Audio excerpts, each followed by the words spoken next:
صدر نشین و managing director southern power distribution company of Telangana limited Musharraf Ali Farooqui IAS نے کہا کہ ان کی تنظیم صفر رکاوٹوں کے ہدف کے ساتھ مؤثر برقی کی سربراہی کی سمت کام کر رہی ہے۔ اسی منشا و مقصد کے حصول کے لیے پہلے ہی سپرنٹینڈنگ انجینئرز کو ہدایت جاری کی گئی تھی کہ وہ LT نیٹ ورک میں ڈسٹریبیوشن ٹرانسفارمرز کی سطح تک معائنہ کرے اور کسی بھی قسم کے مسئلے کی نشاندہی کی صورت میں فی الفور ازالے کے لیے خصوصی مہم چلائے۔ اسی خصوصی مہم کے حصے کے طور پر CMD مشرف علی فاروقی نے ڈائریکٹر آپریشنز ڈاکٹر نرسملو کے ہمراہ آج صبح سکندرآباد سرکل کے جمخانہ سیکشن میں مختلف بستیوں اور تنگلیوں میں تقریباً 5 کلومیٹر تک پیدل دورہ کیا۔ صارفین سے بات چیت کی گئی اور LT نیٹ ورک کا تفصیلی معائنہ کیا گیا۔ معائنوں کے دوران CMD نے لٹکتی ہوئی تاروں، نامناسب HG فیوز سیٹس جیسے مسائل کی نشاندہی کی اور برقی کے حکام کو ہدایت دی کہ تمام مسائل کو فی الفور دور کیا جائے اور شواہد کے طور پر تصاویر بھی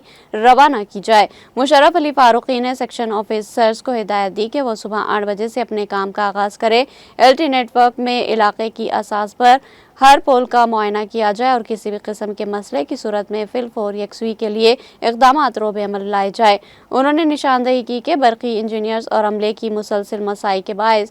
33 kV اور 11 kV نیٹ ورکس میں مسائل میں نمایاں کمی واقع ہوئی ہے، تاہم بجلی کی سربراہی کے مسائل اس وقت پیدا ہوتے ہیں جب تیز ہواؤں اور بارش کی وجہ سے درخت یا شاخیں برقی پولز پر گرتی ہیں۔